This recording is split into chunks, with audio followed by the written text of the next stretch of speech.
Assalamualaikum warahmatullahi wabarakatuh. Kami dari kelompok 8 kelas A yang beranggotakan Inkus Haryanti, Holly Dianor, Muhammad Fahrianor, Rika Agustina, dan Nadia Yuliani. Di sini kami akan membahas mengenai teknik-teknik BK bagi anak berkebutuhan khusus kelainan perilaku sosial. Bismillahirrahmanirrahim. Saya Muhammad Fahrianor. Di sini saya akan menjelaskan bagian pertama mengenai kelainan perilaku sosial. Kelainan perilaku sosial atau tunalaras sosial adalah mereka yang mengalami kesulitan untuk menyesuaikan diri dengan lingkungan sekitar mereka, baik menyesuaikan diri dengan tata tertib, norma sosial, dan lain-lain. Dari mereka yang dikategorikan dalam kelainan perilaku sosial ini, misalnya mereka mengalami kompensasi yang berlebihan, sering bentrok dengan lingkungan, pelanggaran hukum atau norma maupun kesopanan. Salah satu peneliti pada tahun 1997 mengemukakan bahwa anak yang termasuk dalam kategori kelainan perilaku sosial adalah anak yang mempunyai tingkah laku yang tidak sesuai dengan adat kebiasaan, baik yang ada di rumah maupun di lingkungan dan di lingkungan masyarakat, serta di sekolah mereka. Hal yang lebih penting dari itu semua adalah akibat tindakan yang dilakukannya atau diperbuatnya dapat merugikan diri sendiri maupun orang lain. Sehingga perlu diupayakan tindakan pengendalian, baik yang bersifat preventif, kuratif, represif, maupun perseverasi terhadapnya. Dalam anak berkebutuhan khusus, kelainan perilaku sosial di sini terbagi menjadi dua, yaitu ada anak berkebutuhan khusus tunalaras dan ada juga anak berkebutuhan khusus autis. Baik, selanjutnya di sini ada pengertian anak tunalaras dan pengertian dari anak autis. Yang pertama di sini adalah pengertian dari anak tunalaras. Tunalaras adalah ketidakmampuan seseorang menyesuaikan diri terhadap lingkungan sosial, bertingkah laku menyimpang dari norma-norma yang berlaku dalam kehidupan sehari-hari. Anak tunalaras sering disebut anak nakal sehingga dapat meresahkan atau mengganggu lingkungan keluarga, sekolah, dan masyarakat. Tunalaras merupakan sebutan untuk anak-anak yang memiliki kelainan emosi dan perilaku. Secara umum, anak tunalaras dikatakan sebagai anak yang mengalami gangguan emosi dan penyimpangan perilaku, sehingga kurang dapat menyesuaikan diri dengan lingkungan sekitar, keluarga, sekolah maupun masyarakat. Anak tunalaras kadang-kadang tingkah lakunya tidak mencerminkan kedewasaan dan suka menarik diri dari lingkungannya, sehingga merugikan dirinya sendiri dan juga dapat merugikan orang lain. Bahkan bisa saja anak tunalaras ini merugikan dalam segi pendidikannya sendiri. Anak tunalaras menunjukkan pertentangan terhadap norma-norma yang berlaku di masyarakat. Pelanggaran norma-norma di sini biasanya terjadi saat anak tunalaras ini melakukan pencurian, mengganggu atau menyakiti orang di sekitarnya. Baik, selanjutnya di sini ada pengertian dari anak autisme. Autisme adalah gangguan perkembangan yang terjadi pada anak yang mengalami kondisi menutup diri. Gangguan ini mengakibatkan anak mengalami keterbatasan dari segi komunikasi, interaksi dengan sosialnya, dan perilakunya. Gejala autis dapat dilihat sebelum anak berusia 3 tahun, yang ditandai dengan gejala seperti gangguan komunikasi, interaksi, pola bermain, dan perilaku emosinya. Secara umum, anak autisme adalah anak yang mengalami gangguan perkembangan yang khas mencakup persepsi berpikirnya, linguistiknya, berpikir kognitifnya, komunikasi dari yang ringan sampai yang berat, dan seperti hidup dalam dunianya sendiri. Serta ditandai dengan ketidakmampuan berkomunikasi secara verbal dengan lingkungan sekitarnya. Artinya di sini anak autisme tidak seperti anak normal lainnya dalam berkomunikasi secara dengan orang lain, begitu. Selanjutnya di sini saya akan menjelaskan mengenai karakteristik anak tunalaras dan autisme. Di sini yang pertama ada tunalaras. Karakteristik anak tunalaras yang dikemukakan oleh Hallahan dan Kaufman pada tahun 1986 berdasarkan dimensi tingkah laku anak tunalaras adalah sebagai berikut. Yang pertama di sini ada anak yang mengalami kekacauan tingkah laku. Maksudnya di sini adalah anak memperlihatkan ciri-ciri seperti suka berkelahi, memukul, menyerang, mengamuk, membangkang, menantang, atau merusak barang milik orang lain ataupun milik sendiri. Lancang, melawan dan tidak mau bekerja sama, serta tidak bisa diam dan sebagainya. Lalu yang kedua ada anak yang sering merasa cemas dan menarik diri. Di sini anak dapat diketahui dengan ciri-ciri seperti khawatir, merasa cemas, merasa ketakutan, merasa kaku, malu, menarik diri, tidak berteman, sedih, terganggu, rendah diri, kurang percaya diri, dan sering menangis. Lalu yang ketiga di sini ada anak yang kurang dewasa. Di sini dapat diketahui dengan ciri-ciri seperti sering melamun, kaku, berangan-angan, bertingkah laku pasif, mudah dipengaruhi, sering mengantuk, sering bosan, dan berperilaku kotor. Lalu yang keempat ada anak yang agresif dalam bersosialisasi. Di sini ada pun ciri-cirinya yaitu anak di sini sering melakukan tindakan melanggar norma-norma sosial seperti mencuri, nakal, suka berada di luar rumah, bolos sekolah, dan bahkan bisa minggat dari rumah. Di sini selanjutnya selain dari 4 karakteristik yang dikemukakan oleh Hallahan dan Kaufman, adapun karakteristik yang berkaitan dengan segi akademiknya, sosial emosionalnya, dan fisik atau kesehatan anak tunalaras. Yang pertama di sini ada segi akademik. Di sini kelainan perilaku dari segi akademik mengakibatkan adanya penyesuaian sosial dan sekolah yang buruk. Akibat penyesuaian yang buruk tersebut, maka dalam belajarnya memperlihatkan ciri-ciri, adapun ciri-cirinya sebagai berikut. Yang pertama adalah dari segi akademik ini pencapaian hasil belajar yang jauh di bawah rata-rata dari anak normal lainnya. Sering kali dikirim kepala sekolah, artinya di sini sering kali melakukan kesalahan dan sering berurusan dengan guru BK di sekolah. Lalu ada juga sering kali tidak naik kelas atau bahkan keluar sekolah, sering membolos, dan yang terakhir ada sering melakukan pelanggaran baik di sekolah maupun di masyarakat dan lain-lain. Lalu ada dari segi sosial dan emosional. Di sini dapat diketahui ada terbagi dua, yaitu ada karakteristik dari segi sosial. Yang pertama di sini ada masalah yang menimbulkan gangguan bagi orang lain, yaitu perilaku tidak diterima masyarakat. Biasanya melanggar norma budaya, perilaku bersifat mengganggu, dan dapat dikenai sanksi oleh kelompok sosial. Yang kedua ada perilaku ditandai dengan tindakan agresif, yaitu tidak mengikuti aturan, bersifat mengganggu, mempunyai sikap membangkang atau menentang, dan tidak dapat bekerja sama. Lalu yang ketiga, di sini ada karakteristik fisik atau kesehatan. Di sini ciri-cirinya ada, yang pertama, adanya hal-hal yang menimbulkan penderitaan bagi anak seperti tertekan batin dan rasa cemas. Lalu yang kedua, adanya rasa gelisah seperti rasa malu, rendah diri, ketakutan, dan sangat sensitif atau perasa. Lalu dalam karakteristik fisik di sini, anak tunalaras ditandai dengan adanya gangguan makan, gangguan tidur, gangguan gerakan. Seringkali anak merasakan adanya sesuatu yang tidak beres pada dirinya sendiri. Ia mudah mendapatkan kecelakaan karena akibat keteledorannya sendiri. Merasa cemas terhadap kesehatannya, merasa seolah-olah sakit, dan kelainan ini yang berwujud kelainan fisik seperti dianggap buang air tidak terkendali, sering mengompol, dan jorok. Baik, sekian penjelasan dari saya. Selanjutnya akan dijelaskan oleh teman saya.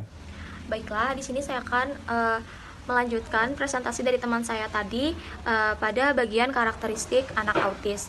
Nah, jadi ada beberapa karakteristik anak autis yang dapat kita ketahui. Yang pertama, tidak memiliki kontak mata atau kontak mesra dengan orang lain dan lingkungannya. Yang dimaksud kontak mata atau kontak mesra di sini yaitu anak autis umumnya tidak dapat melakukan kontak mata atau menatap guru atau orang tua atau lawan bicaranya ketika sedang melakukan sesuatu. Jadi anak autis cenderung menatap ke lain, bukan ke mata lawan bicaranya. Lalu yang kedua adalah selektif berlebihan terhadap rangsangan. Anak autis diantaranya sangat selektif terhadap rangsangan, seperti tidak suka dipeluk, merasa seperti sakit ketika dibelai guru atau orang tuanya. Beberapa anak ada yang sangat terganggu dengan warna-warna tertentu. Lalu dapat dilihat di PPT yang ketiga yaitu respons stimulasi diri yang mengganggu interaksi sosial. Anak autis sering melakukan atau menunjukkan sikap seperti mengepak-ngepakkan tangan, memukul-mukul kepala, menggigit-gigit jari tangan ketika merasa kesal atau merasa panik dengan situasi yang dihadapinya. Lalu yang keempat adalah ketersendirian ekstrim. Nah, anak autis umumnya senang bermain sendiri. Hal ini karena anak tidak melakukan interaksi sosial dengan lingkungannya. Anak akan menjadi lebih parah bila mereka dibiarkan bermain sendiri. Yang kelima, melakukan gerakan tubuh yang khas seperti menggoyang-goyangkan tubuh, berjalan jinjit-jinjit, dan menggerakkan jari-jari ke meja. Baik, selanjutnya kita beralih pada penyebab tunalaras dan autisme. Di sini saya jelaskan dulu apa penyebab dari terjadinya tunalaras tersebut. Yang pertama ada faktor biologis. Faktor biologis tersebut yaitu keturunan atau genetik, neurologis, faktor biokimia, atau kombinasi dari faktor-faktor tersebut. Faktor biologis dapat terjadi pada anak yang mengalami keadaan kurang gizi, mengidap penyakit psikotik, dan trauma atau disfungsi otak. Yang kedua ada faktor keluarga. Nah, faktor keluarga itu dari lingkungan, yaitu adanya patologis hubungan dalam keluarga atau adanya hubungan abnormal dalam keluarga. Yang ketiga ada faktor sekolah. Ketika seorang anak mendapat respon negatif dari guru dan teman sekelasnya saat mengalami kesulitan dan kurang keterampilan di sekolah, tanpa disadari anak terjerat dalam interaksi negatif. Anak akan berada dalam keadaan jengkel dan tertekan yang diakibatkan dari tanggapan yang diterimanya tidak sesuai dengan apa yang dia harapkan, baik dari guru maupun dari teman sebayanya. Yang keempat itu ada faktor budaya. Misalkan pada faktor budaya ini ada tindak kekerasan yang diekspos di media, baik melalui media televisi, film maupun internet, atau bahkan tindak kekerasan itu ia saksikan sendiri di lingkungan tempat ia tinggal. Penyalahgunaan narkoba yang seharusnya sebagai obat medis dan penenang, gaya hidup yang menjurus pada disorientasi seksualitas, tuntutan-tuntutan dalam agama, dan korban kecelakaan nuklir pada perang. Ya, kita beralih pada penyebab autisme. Jadi di sini pada faktor autisme ini penyebabnya tidak jauh berbeda dari tunalaras, yaitu yang pertama ada faktor genetik. Yang dimaksudkan di sini adalah keturunan atau keluarga yang menderita autis resikonya lebih tinggi untuk terkena autis pada anak selanjutnya nanti. Yang kedua ada faktor prenatal, natal, dan postnatal, yaitu seperti pendarahan pada kehamilan awal, penggunaan obat-obatan, tangis bayi dalam kelahiran awal yang terlambat, lalu ada gangguan pernapasan dan menyebabkan terjadinya autisme. Pada anak, kegagalan pertumbuhan otak yang disebabkan kurangnya nutrisi yang diperlukan dalam pertumbuhan otak atau tidak diserap baik oleh tubuh. Hal ini bisa jadi karena adanya jamur pada tubuh sehingga nutrisi yang diserap tidak maksimal, atau karena faktor ekonomi yang menyebabkan kurangnya asupan gizi yang sehat untuk anak pada masa kehamilan.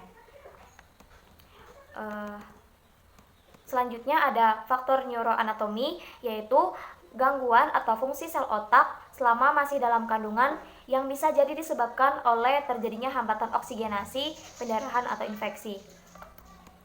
Next, selanjutnya ada faktor kelainan struktur dan biokimiawi otak serta darah.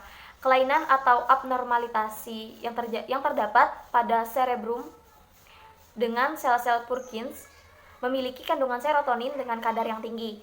Dimungkinkan juga karena tingginya kadar kandungan dopamin atau opioides dalam darah. Hal ini bisa dipicu karena keturunan atau juga zat kimia yang dikonsumsi. Berikutnya ada faktor obat-obatan. Faktor obat-obatan ini meliputi bayi yang terpapar obat-obatan tertentu ketika di dalam kandungan. Resikonya lebih besar mengalami autisme. Obat-obatan untuk mengatasi rasa mual, muntah, ataupun penenang yang dikonsumsi ibu hamil beresiko menyebabkan anak autis. Makanya harus dengan resep dokter untuk konsumsi obat-obatan itu sendiri. Yang selanjutnya ada faktor usia orang tua. Makin tua usia orang tua untuk memiliki anak, makin tinggi resiko si anak untuk menderita autisme. Penelitian yang dipublikasikan pada tahun 2010 menemukan perempuan usia 40 tahun memiliki risiko 50% untuk memiliki anak autisme dibandingkan dengan perempuan yang berumur 28, 20, bahkan 29 tahun.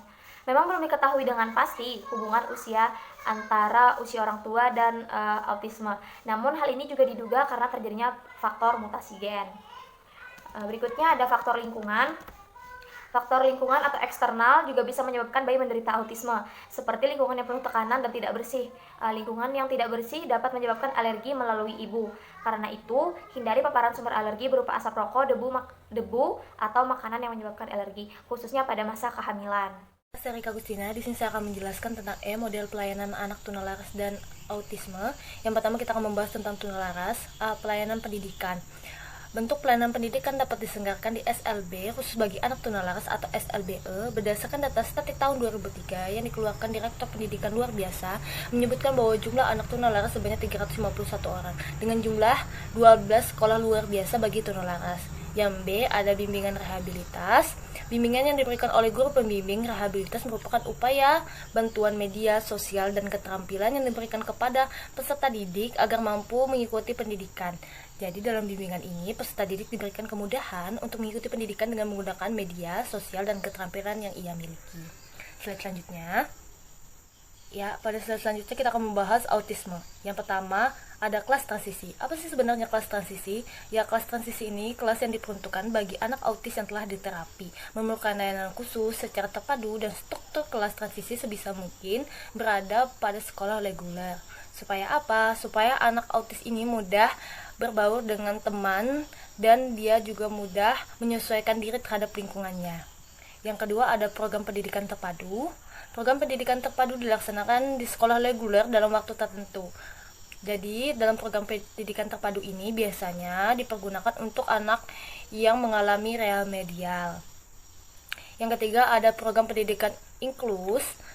Program pendidikan dilaksanakan oleh sekolah reguler yang sudah siap memberikan layanan bagi anak autis. Biasanya ini diperuntukkan bagi seorang guru yang memiliki kemampuan khusus untuk memberikan pembelajaran kepada anak autis. Yang keempat, ada sekolah khusus anak autis. Sekolah ini diperuntukkan bagi anak autis terutama yang tidak memungkinkan dalam mengikuti pendidikan di sekolah reguler. Sekolah ini sangat sulit berkontraksi dengan adanya distraksi sekeliling mereka. Jadi sekolah khusus anak autis ini kebanyakan diperuntukkan khusus bagi anak autis yang tidak bisa berbaur terhadap lingkungan maupun terhadap teman.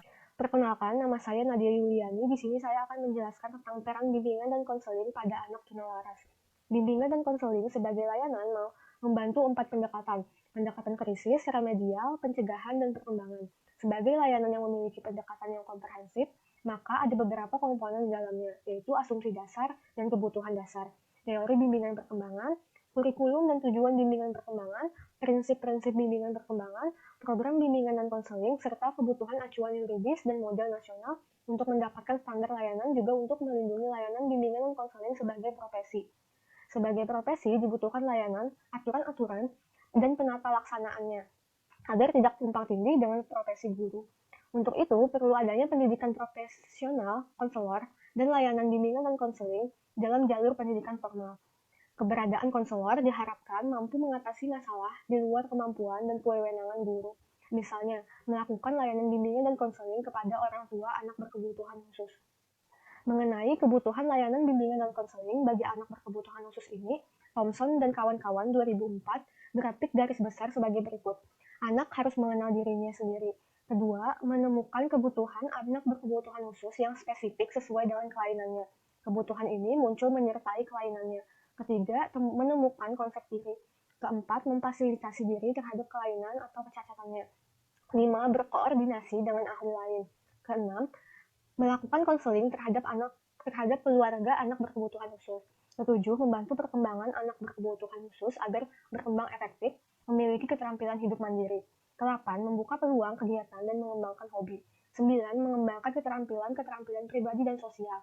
10. Perencanaan pembangunan formal, pendidikan tambahan, dan peralatan yang dibutuhkan. Selanjutnya akan disambung oleh teman saya. Bismillahirrahmanirrahim. Assalamualaikum warahmatullahi wabarakatuh. Ya, bersama saya Radianor dengan NIM 19103111017. Jadi di sini saya akan menjelaskan peran bimbingan dan konseling pada anak tunalaras dan autis. Melanjutkan presentasi dari teman saya, itu autisme. Jadi teknik-teknik bimbingan menurut dosen ini salah satu penulis dalam bidang pendidikan. Beliau mengatakan dalam bimbingan itu ada mencakup beberapa teknik, yaitu sekitar ada 12 teknik yang beliau cukupkan di dalam teknik bimbingan ini.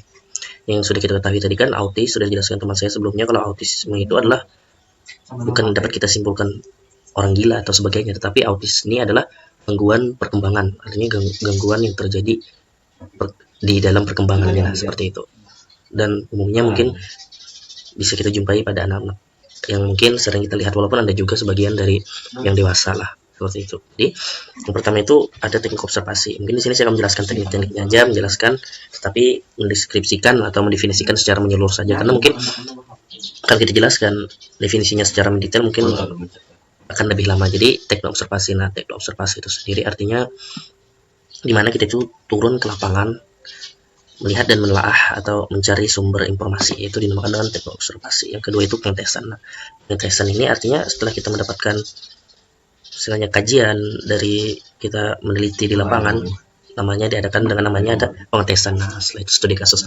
Kalau studi kasus ini lebih mendetail lagi, kalau kita menggunakan teknik seperti ini yang mungkin bisa berupa kuesioner atau berupa wawancara dan sebagainya. Artinya studi kasus ini lebih detail di dalam melakukan teknik tersebut. Artinya selain kita observasi, mungkin kita melakukan sumber-sumber yang lain, mencari sumber lain ke narasumber, atau melakukan wawancara atau penyebaran kuesioner, pamflet dan sebagainya. Ketiga itu wawancara. Wawancara ini kan sudah sering kita jumpai, artinya di mana kita menanyai narasumber terhadap informasi yang ingin kita gali. Setelah itu ada yang namanya catatan kumulatif. Catatan kumulatif ini catatan yang sudah kita buat setelah kita melakukan observasi tadi maupun melakukan studi kasus dan sebagainya. Itu yang namanya catatan kumulatif. Setelah itu ada juga yang namanya autobiografi. Autobiografi ini dimana ketika kita melakukan teknik ini kita sudah mengetahui orangnya seperti ini, maka kita melihat informasi itu melalui daripada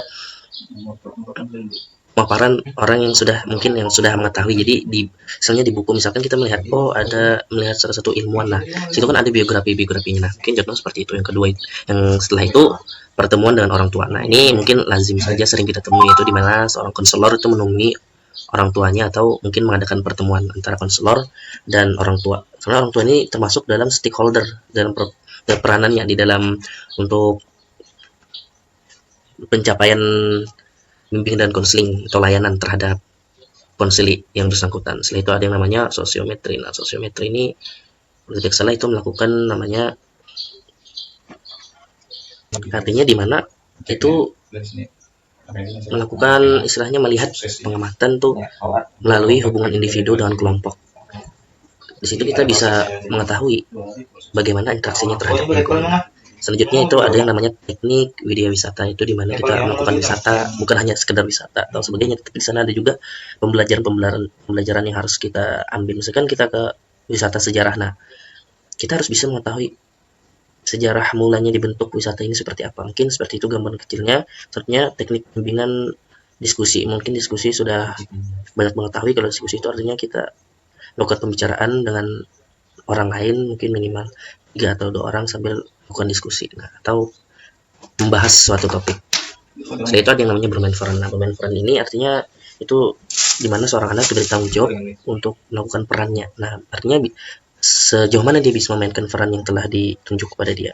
Terakhir itu ada namanya teknik rekreasi. Teknik rekreasi ini artinya berrekreasi sambil belajar. Artinya saat kita melakukan kunjungan studi itu dinamakan rekreasi, tapi bukan hanya rekreasi, di sana harus ada yang namanya pembelajaran di dalam hal seperti itu, ada mencatat dan sebagainya. Nah, mungkin secara garis besar itu saja yang dapat saya sampaikan tentang teknik-teknik bimbingan konseling. Oke, lanjut. Pendekatan BK untuk anak autis pada prinsip sama dengan bimbingan konseling. Pada anak normalnya sama saja sebenarnya, namun disesuaikan dengan kemampuan si anak autis, nah baik secara individu maupun kelompok. Beberapa di antaranya adalah pendekatan perilaku dan pendekatan realitas. Nah, artinya disesuaikan dengan perilaku terhadap dirinya individu maupun saat dia melakukan interaksi. Jadi mengenai kebutuhan layanan bimbingan dan konseling bagi anak berkebutuhan khusus itu Thomson Edeka 2004 dapat garis besar sebagai berikut. Jadi yang pertama, anak harus mengenal dirinya sendiri. Nah, seperti halnya anak normal, kita saat melakukan layanan tuh seorang anak harus mengenal tentang dirinya sendiri, apa yang ia sukai, apa yang tidak ia sukai, mungkin seperti itu. Yang kedua itu menemukan kebutuhan si anak berkebutuhan khusus yang spesifikasi sesuai dengan kelainannya. Dan ini muncul menyertai kelainannya. Artinya seorang konselor tuh harus mengetahui keterbatasan seperti apa sih dia, apakah kurang bisa mendengar atau melihat dan sebagainya. Nah, itu artinya kita harus bisa menemukan secara spesifikasi tentang kelainannya agar disesuaikan saat kita pemberian layanan. Itu temukan konsep diri. Temukan konsep diri itu menemukan konsep apa sih arti diri. Nah, yang keempat itu mempersiapkan diri terhadap kelainan dan kecakatannya. Artinya mempersiapkan diri sendiri. Artinya, diriku seperti ini, harus seperti ini, mungkin seperti itu. Kelima, berkoordinasi dengan ahli lain. Yang keenam, melakukan konseling terhadap keluarga ABK. Artinya, yang nomor 5 tadi itu kita berhubungan dengan yang ahli dan profesional di dalam bidang ini. Setelah itu melakukan konseling terhadap keluarga, bukan hanya pada anak. Kita sebagai orang konselor mungkin bisa melakukan konseling terhadap keluarganya. Mungkin keluarga seperti apa sih memperlakukan dia? Nah, mungkin seperti itu.